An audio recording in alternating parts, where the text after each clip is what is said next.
के कहने लगे भैया आशीर्वाद मिल गया मैया का। और जैसे ही आशीर्वाद मिला ठाकुर जी सीधे चल दिए। अच्छा 10,000 सैनिक मंदिर के अंदर है, 20,000 बाहर है।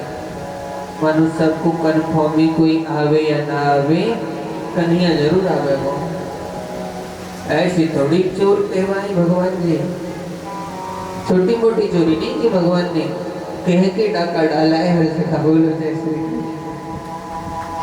हाँ, सबको पता था जहाँ भी पुकारे जाएंगे वहां जाएंगे जाएंगे, चाहे बदनामी हो या कुछ भी हो। मेरी मैया हो भगवान जैसे ही मंदिर में जाने लगी तो सैनिकों ने रोका, भैया कौन हो, कहाँ जा रहे हो? भगवान तो कुछ ना बोले। जब भगवान कुछ ना बोले तो जितने भी तलवार बल्लम भाले थे सबने उठा लिए भगवान को मारने के लिए। भगवान बस थोड़ा सा मुस्कुराए। भैया जैसे ही मेरा गोपाल मुस्कुराए हो, आहा आज तो सबके हथियार छूट गए। जब जब मेरा ठाकुर हंसे तब तब दुनिया हंसे। भैया बोलो जय श्री कृष्ण। इनकी मुस्कुराहट में ही तो सारा खेल है मेरी मैयाओ। आप कितने भी दुखी हो जीवन में, कभी ज्यादा रोना आ रहा हो, कोई ज्यादा संकट आ जाए तो अपने आप को कमरे में बंद करना और गोविंद की मुस्कुराते हुई किसी छवि का ध्यान करना। 15 मिनट देखना टक लगाकर, तुम्हारा दुख शांत हो जाएगा। अंदर से तुमको शीतलता प्राप्त होगी कि ठाकुर के दर्शन का फल है मेरी मैया।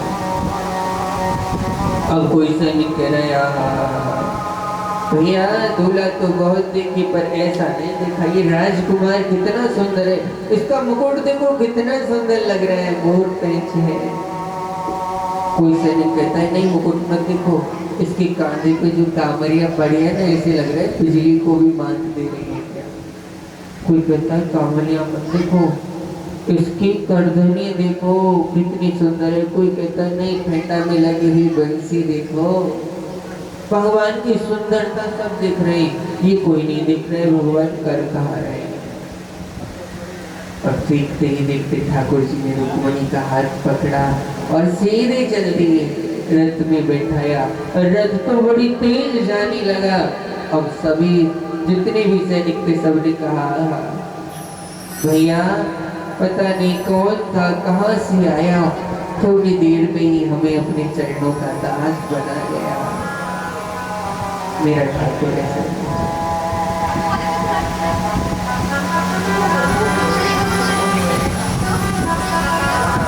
अब जब भगवान बहुत दूर पहुंच गए तो सबने कहा बेटी रुक्मणी कहाँ है? अब पूछ रहे रुक्मणी कहाँ? जब से तो भगवान देखे वैसे लग रहे हैं।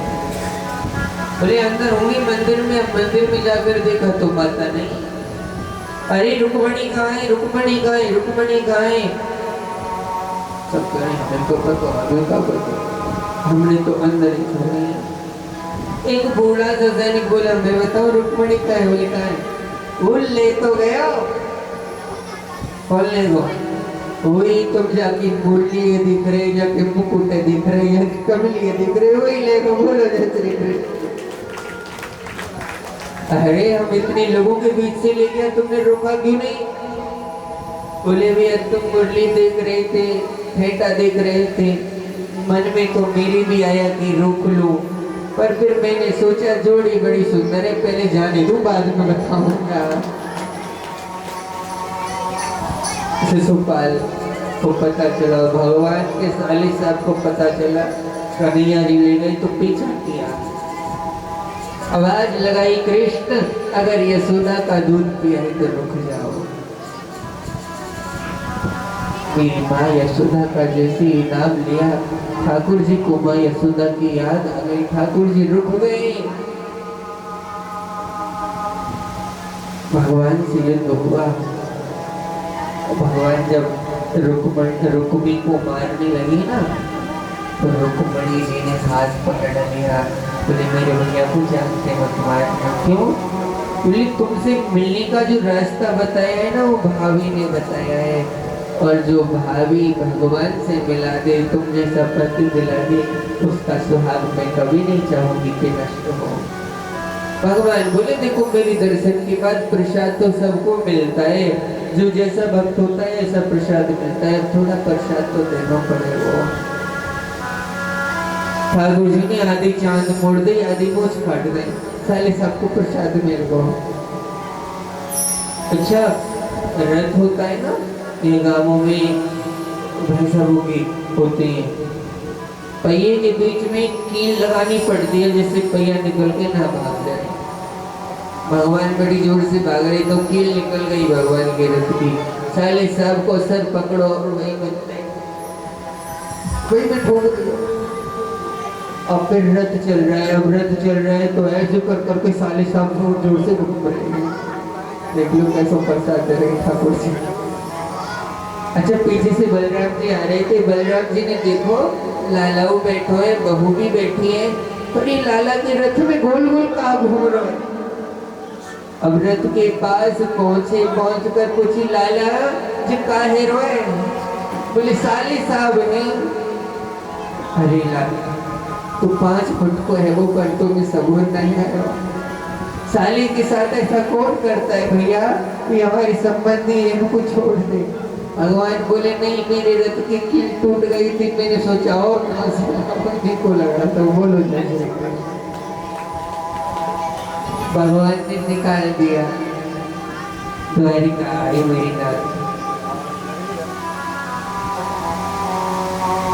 बाद में को रुक्मणी जी के माता पिता ने भी अपने बेटा को समझाया, बेटा रुक्मणी लक्ष्मी तेरे दुराग्रह के कारण में बेटी का विवाह धूमधाम से ना कर सका, पति तो इनको ही बनना था, तूने मुझे बात को नहीं माना।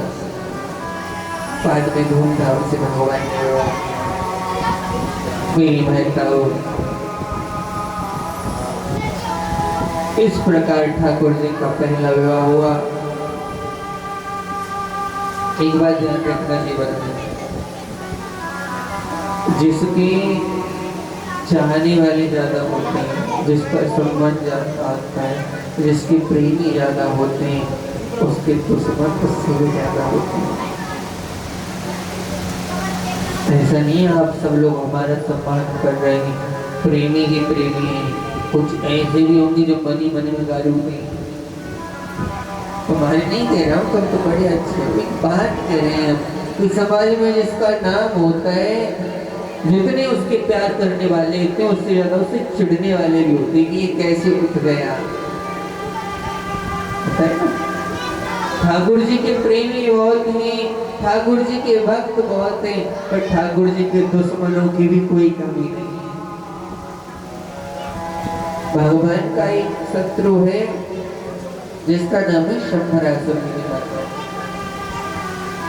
अब किसी ने इसे कह दिया था कि कृष्ण का पहला बेटा तुझे मारेगा,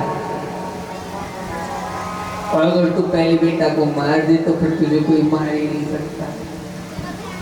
माता उसी दिन से भगवान की द्वारिका पर राक्षस नजर रखता, और आज लाला के घर में लाला भयो, सब लोग खुशी मना रहे, नाच गानो गाए रहे, उत्सव मन रहो, और ये शंभरासुर भरी भीड़ के बीच में सबकी नजर से बचाकर भगवान के बेटा प्रद्युम्न का हरण करने ले गया। सोचा इस छोटे से बच्चे को मैं क्या मारूं, बीच में समुद्र पड़ता है, गुजरात में है ना, और वहां सर्दियों में भी जाओ तो गर्मी लगती है। जनवरी की सर्दी में भी बहुत हल्का कुर्ता पहन के कथा करनी पड़ती है, बहुत गर्मी होती है वहाँ। मई जून में तो जल्दी से कोई कथा ले होता है गुजरात में। एक बार गलती से करवा दिया तो 2 महीना हिजाब में पड़े रहे हम द्वारिका देश तुमको दूर से ही पता। बहुत गर्मी होती है, समुद्र का किनारा है, अब उस समुद्र में ही उनको फेंक दिया। और देखो जिसको भगवान बचाने वाला उसको कौन मार सकता है। इसका ऊपर से फेंकना हुआ, नीचे एक मछली अपने मुख को खोलकर बैठी थी। और उसने जैसे ही मुख खोला, बच्चा सीधा उसके मुख में श्वास के माध्यम से अंदर चला गया। अच्छा, बच्चा जैसे ही मछली ने निकला, इससे पहले वो उसका पाचन करती, उस मछली को किसी मछुआरे ने पकड़ लिया। देख लो अब ठाकुर जी कैसी रक्षा करते हैं। और वो मछली पकड़ने के बाद कटने के लिए भी गई तो संबरासुर के महल में ही गई। भागो कितना भागोगे, ठाकुर तुम्हारे पीछे पीछे आएगा। और मेरी माता उस मछली को जब काटा तो वहां पर रसोई का काम करती है माता विद्यावती।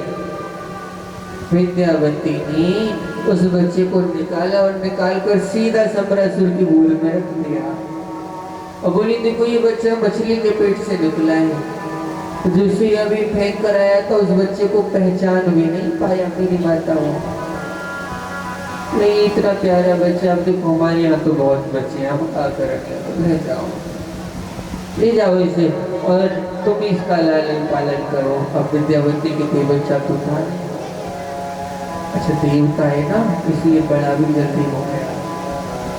थोड़ा जाना हुआ होगा, अभी दिन नारद जी घूमते घूमते आ गए।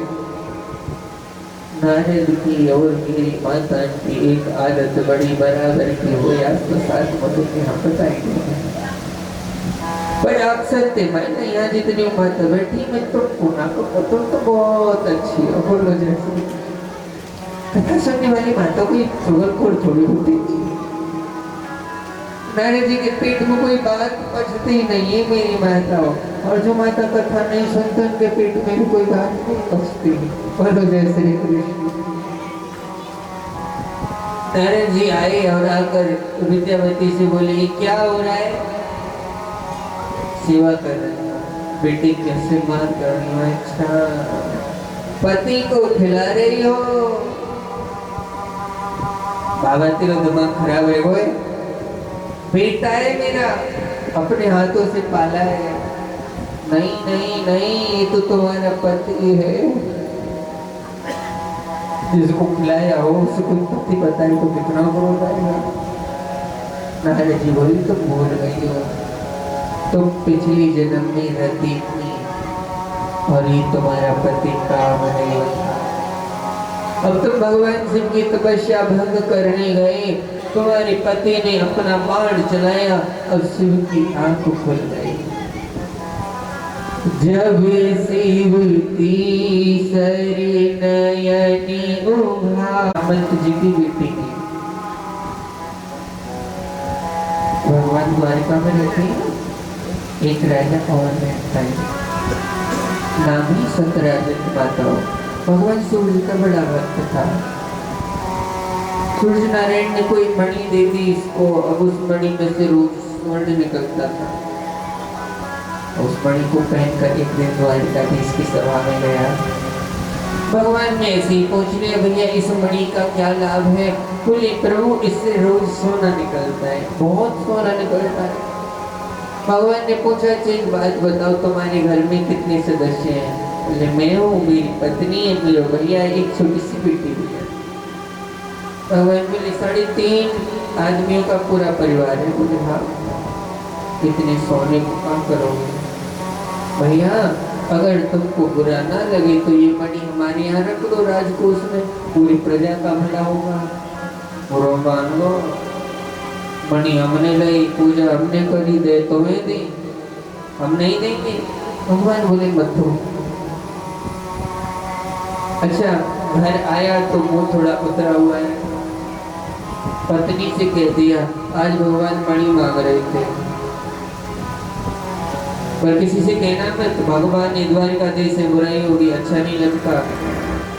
अच्छा, माताओं से आप किसी गहरी बात को बता दो, कोई बुरी बात नहीं, बताना चाहिए भाई। धर्म पत्नी घर की मालकिन होती है, प्राइम मिनिस्टर हो, सीएम हो, चीफ मिनिस्टर हो, कुछ हो,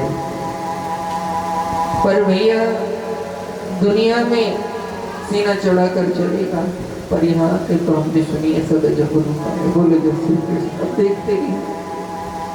अच्छा एक बात बताऊं, पत्नी से पति थोड़ा डरते हैं, और एक बात बताऊं, डरना भी चाहिए, और एक बात बताऊं, भलाई भी यही बोले श्री कृष्ण। हाँ भलाई भी इसी में। पत्नी को कोई गंभीर बात बताई, कोई बुरा नहीं किया, पर बाद में ये कह दिया कि इसे किसी से कहना मत, बहुत बुरा करो। वो रोक ही नहीं सकते, बिना बताए मानेंगे नहीं।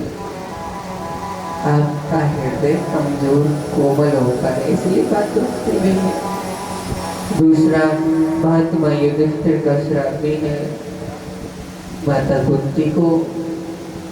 और सत्रह जितने अपनी पत्नी को बताया, भगवान ने मणि छीनी थी, मांगी थी, उसी मणि को सत्यजित का भाई प्रसेन गली में धारण करके कहीं शिकार खेलने गया। शेर ने भाई को मार दिया, मणि छीन ली। मणि खाने की चीज तो है नहीं। वहीं जामवंत जी घूमते हुए आए, जामवंत जी ने शेर को मार दिया। अब उन्होंने उठा के देखी, खाने की चीज तो है नहीं, पर उन्होंने सोचा मेरी बेटी इससे खेल हो सकती है, गेंद समझ के ले गए, बेटी को दे दी। अब बताओ, प्रसेन जब लौट कर नहीं आया ना, तो सत्यजित की बहू ने सबसे कह दी, ठाकुर जी ने हमारा देवर मरवा दिया, बड़ी की लालच में। भगवान पे झूठी चोरी लगी, तो भगवान ने अपने गुरु जी से पूछा, गुरु जी कोई पाप तो किया नहीं है, चोरी कैसे लगते हैं? गुरु जी बोले, लाला बुरा मत मानिए, तेने चौथ को चंदा देख लिया, चौथ को चंदा देख वैसे गोरी झूठी चोरी लग जाती है। इसका भी कारण ही तो है। हाँ करें, इतनी नई नई कथा निकल के आ रही, हमारा मन भी करे बता में, पर कथा तो पहुँच नहीं। अच्छा बता दें, चौथ को चंदा देख हुई तो चोरी क्यों लगी है, छोड़ देंगे। अच्छा तुम कह रहे हो तो ना बता रहे, चलो अच्छा बता दो, ये कह रहे हो तो बोलो जैसे। देखो बताओ, एक बार भगवान गणेश अपने मूषक पर बैठकर यात्रा के लिए जा रहे हैं। छोटा सा है, गणेश जी विशाल है, देवताओं में सबसे सुंदर चंद्रमा है मेरी माताओं। अब चंद्रलोक से जब निकले ना, तो भगवान को देख कर चंद्रमा रोने हो जाता। जिनको दिखावा करने का ज्यादा शौक होता है, वो बड़ी बड़ी हम अब ये कर देंगे, अब वो कर देंगे, तो कहते तो नहीं। अर्जुन को भी बड़ा अभिमान है अपने बल का। अर्जुन व्यंग में बोला, तुम कौन हो, क्यों रो रही हो, सुलह श्रृंगार करके कहाँ घूम रही हो? बोली बात मत करो, मेरा जो दुख है उसको कोई मिटा नहीं सकता। अरे मैं अर्जुन हूँ, मेरा गंडी हूँ, मैं इंद्र को भी हरा सकता हूँ, जो मांगोगी सो दोगा। तुम बताओ तुम्हें क्या चाहिए, और मैं वचन देता हूँ तुम जो भी चाहोगी वो इच्छा पूरी होगी। करके मेरा बुखार भी ना दिख जाए कन्या। अर्जुन ये कौन है, ये भी आवाज जंगल में तो कौन है, पकड़ लाए भैया। अर्जुन बोला जी मेरी समस्या है। बोले तो तेरी समस्या है तो यार क्यों लाए, मैं छोड़ के आता। अच्छा ठाकुर जी से अर्जुन बोला, आपने वचन दिया है, क्या परेशानी है बताओ। ये कालिंदी यमुना है, प्रभु तुमसे विवाह करना चाहते। अरे अर्जुन भैया, तुझे मैं अपना मित्र समझ के अपना दुख बता के लाया था कि मेरे 3 विवाह हुए, मेरे पे नहीं होगा कुछ, और जंगल में आकर भी तूने वही गलती कर दी जिसके लिए घर छोड़ा था, और तूने मांगा भी इतने तरीके से कि मैं मना भी तो नहीं कर सकता। ठाकुर जी का चौथा भैया जी से भी जबरदस्ती हुआ, बोलो जैसे।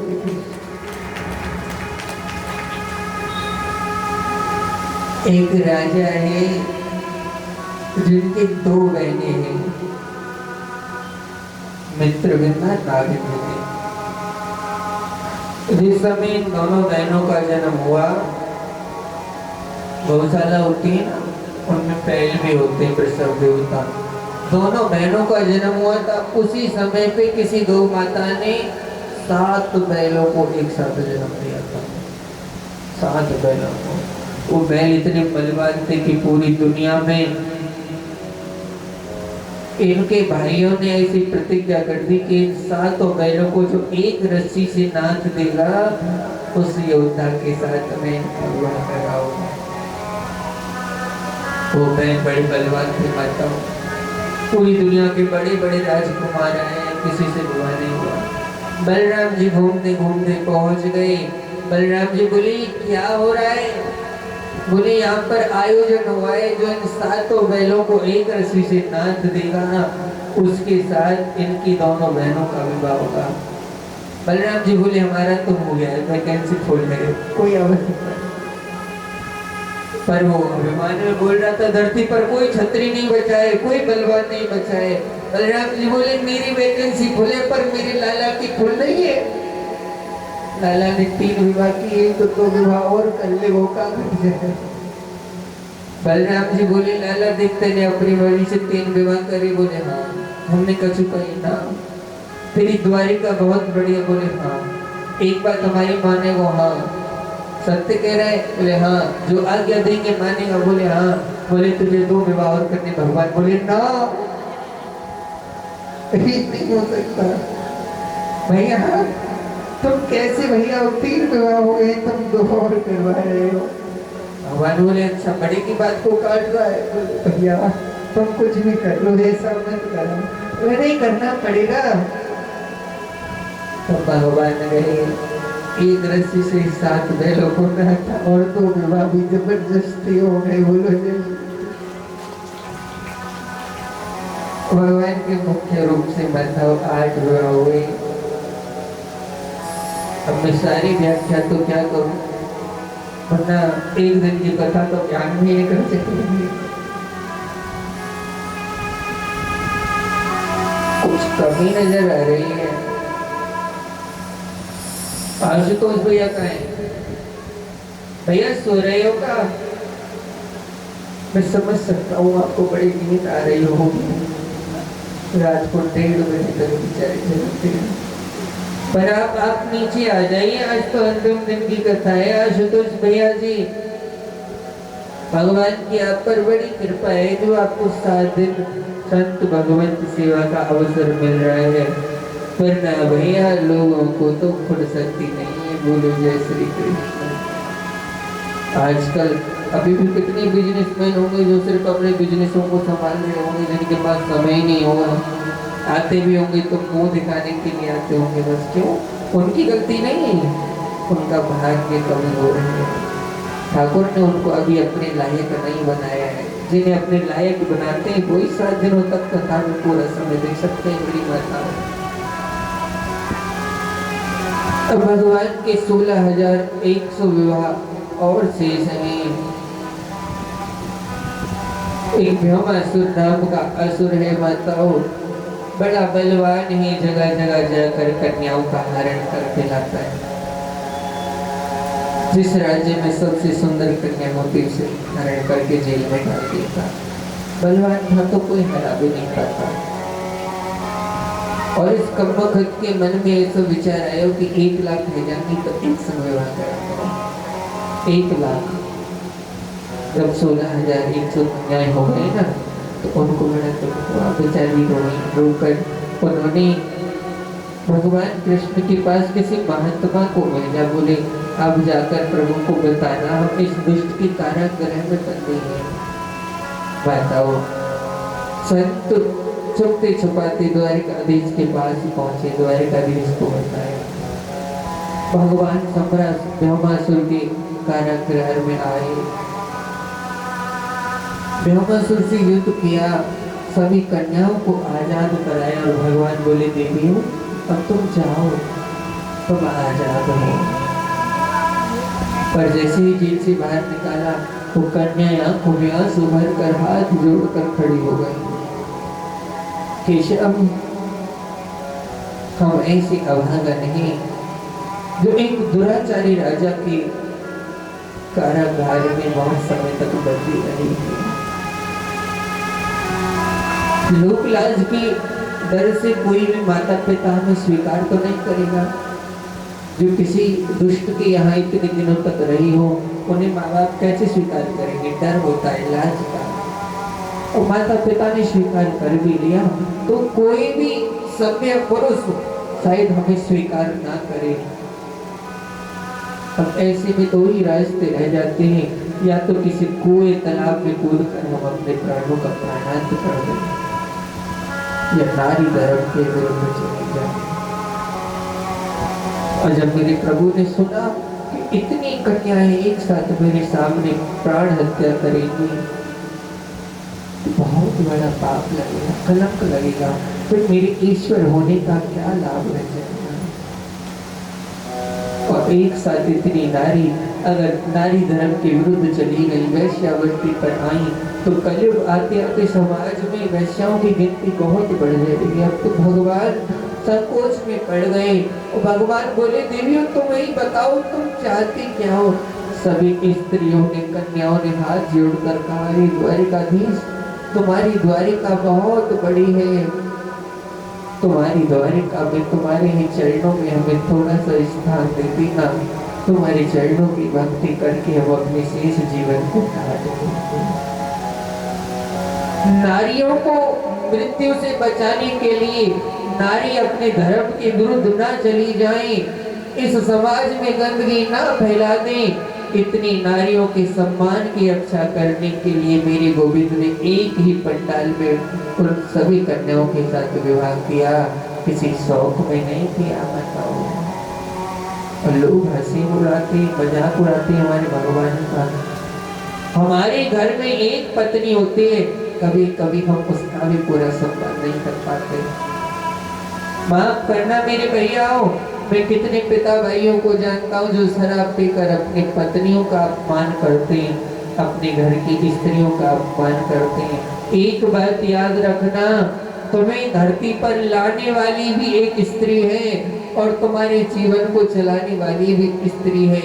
ये सत्य है कि पुरुष नौकरी करने जाता है तो घर का भरण पोषण होता है, लेकिन उससे भी बड़ी सच्चाई ये है कि तुम्हें नौकरी करने के लिए ताकत भी इन माताओं से मिलती है। ये पूरा दिन घर संभालती है, तब तुम बाहर संभाल सकते हो।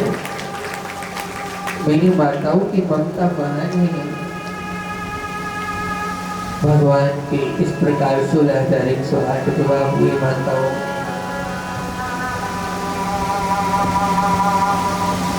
16,108 विवाह जब भगवान के हो गए तो भगवान के पुत्र हुआ अनिरुद्ध।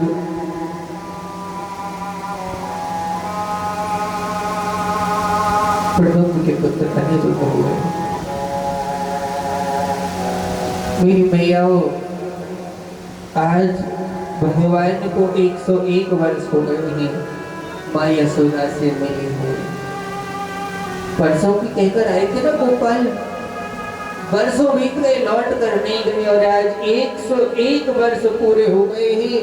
वसुदेव जी ने आज मेरी कन्हैया से कहा, लाला भैया सूर्य ग्रहण आने वाला है और मैं चाहता हूँ कि सूर्य ग्रहण पर कुरुक्षेत्र में एक सुंदर सा यज्ञ का आयोजन हो, जिसमें सभी को बुलाओ, सभी संतों को बुलाओ, सभी महात्माओं को बुलाओ।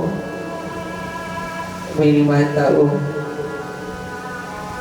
बुजुर्गों को चाहिए कि अपना दुराग्रह कम करें। बेटा बेचारा 15,000 रुपए कमाता है और आप कह रहे हो कि हमें चारों धाम की यात्रा करनी है।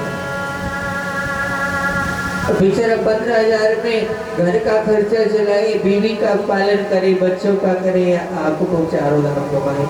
ऐसे में माँ बाप को, बुजुर्गों को चाहिए, बेटा हम तो फोटो में ही चारों धाम कर लेंगे। और बच्चों को चाहिए कि अपनी सुविधाओं में से कटौती करके भी माँ बाप की इच्छा, बुजुर्गों की इच्छा पूरी करें। कोई बात नहीं पिताजी, इस महीने हम थोड़ा खर्चा कम कर लेंगे, चारों धाम ना सही आपको हरिद्वार की यात्रा तो हम कराए देंगे। जहाँ दोनों ऐसे हो जाते हैं वो घर स्वर्ग नहीं मंदिर बन जाता है मेरी माता। बोलो जय श्री कृष्ण। वसुदेव जी की आज्ञा को सुना, सुंदर यज्ञ का आयोजन हुआ। कौरव, पांडव, ऋषि, महात्मा सब लोग कुरुक्षेत्र में आए। माता यशोदा और ब्रजवासी भी आए मेरी मैया। गर्मी का समय है, कुरुक्षेत्र की भूमि है, कक्ष बना रखे हैं। भगवान सो रहे, माँ यशोदा को पता चला कि यहाँ मीरो लाला है। अपने कमरे से निकलकर मैया दौड़ी और कन्हैया कन्हैया कन्हैया कन्हैया कहकर भागी जा रही हैं। इस नाम से तो द्वारकाधीश को कोई नहीं जानता यहाँ पर। तो भगवान का बड़ा लंबा चौड़ा नाम है मेरी माताओं। कन्हैया तो केवल मेरी माँ यशोदा हो गई। भगवान सो रहे थे, भगवान के कानों में जैसे ही कन्हैया आवाज पड़ी, भगवान उठ गए। बोले ये तो मेरी मैया यशोदा की आवाज है, क्योंकि इतने प्रेम से कन्हैया और कोई बोल ही नहीं सकता। भगवान दौड़कर बाहर आए, माँ यशोदा को गले लगाया और माँ के चरणों में बैठकर ठाकुर जी खूब रोए। भगवान ने अपने पुत्र पौत्र आदियों से मिलवाया, माँ यशोदा का आशीर्वाद दिलाया। कृष्ण पत्नियां मिली। गर्ग संहिता आदि में लिखा है राधा रानी भी आई। पर राधा रानी आई है पर गोपाल से मिली नहीं है मेरी माताओं। कि कई पत्नियों को ऐसा न लगे कि कृष्ण का कुछ गलत व्यवहार तो नहीं है। किशोरी जी चुपचाप बैठी हैं, परंतु कृष्ण पत्नियों ने भगवान से कहा, आपने सुना है लाडली जी आई है जी, लाडली जी आई है। केशव हम उनका दर्शन करना चाहते हैं। भगवान बोले जाओ, क्योंकि दुनिया कृष्ण कृष्ण कहती है, राम राम कहती है, पर मेरे गोपाल जब उठते दौड़ कर कहते हैं श्री राधे। और तो कुछ मिला नहीं, हाथ में गर्म दूध लेकर राधा रानी से मिलने चले। कृष्ण जी राधा रानी की द्योड़ी पर चढ़ी है, तो एक जगह ललिता बैठी, एक जगह विशाखा बैठी। इतनी सुंदरता कि राधा रानी समझ बैठी कि कोई ललिता तो राधा नहीं है, विशाखा तो राधा नहीं है। और सातवीं द्योड़ी पर जब किशोरी जी का दर्शन किया, कोई श्रृंगार नहीं, कोई सुंदर वस्त्र नहीं, किसी साध्वी की तरह मेरी लाडली जी बैठी है। लाडली जी की नजरों में करुणा भरी है। केस खुले हुए ही मेरी राधे। कृष्ण पत्नियां मिली, कृष्ण की चर्चा हुई। राधा रानी ने आशीर्वाद दिया और जब जाने लगी तो बोली, थोड़ा सा दूध लाई थी आपके लिए। किशोरी राधा आंखों में आंसू भरकर बोली, कैसा दूध? जिस दिन से प्राणनाथ हमें छोड़कर आए, हमने दूध नहीं पिया। क्यों पीना, किसके लिए पीना? इसे तो ठाकुर जी पाते थे। आज इतना सुना तो कृष्ण पत्नियों की आंखों में आंसू आ गए, मुख से निकल गया, ये दूध ठाकुर जी ने तुम्हारे लिए भेजा। ठाकुर जी का नाम आज जैसे ही सुना ना मेरी माताओं, राधा रानी ने ये भी नहीं देखा दूध कितना गर्म है, कितना ठंडा है। एक श्वास में किशोरी पी गई, क्योंकि करुणामयी है कृष्ण प्रिया। और उस दूध को जब मेरी किशोरी जी पी गई, कृष्ण पत्नियां लौट कर जैसे ठाकुर जी के कक्ष में आई, तो आज आकर देखा मेरी ठाकुर के चरणों में छाले पड़ गए हैं, मेरी ठाकुर के पैरों में छाले पड़े। कृष्ण पत्नियां बोली, तुम धूप में कहीं घूमने गए थे? बोले नहीं, तो फिर पैरों को छाले कैसे पड़े? बोले तुम ही ने तो छाले पाड़ दिए। अरे ना समझो, राधा जी मेरे हृदय में निवास करती है, मैं राधा जी के हृदय में निवास करता हूँ। तुम उनके हृदय में गरम गरम दूध पिला आई, तो उनके हृदय में तो मेरे चरण है, मेरे चरणों में छाले पड़ गए। लौट कर आई, चरणों में लेट कर क्षमा मांगी और कहा, ऐसी ही भक्ति कृष्ण चरणों में हमारी हो जाए। ऐसा भड़का क्यों?